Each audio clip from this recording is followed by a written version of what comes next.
ಜೈ ಜವಾನ್ ಜೈ ಕಿಸಾನ್. ನಮಸ್ಕಾರ ಸ್ನೇಹಿತರೆ.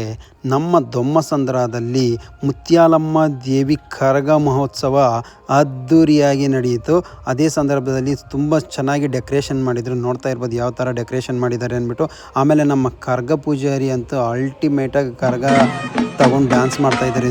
ನೋಡಿ ಸ್ನೇಹಿತರೆ.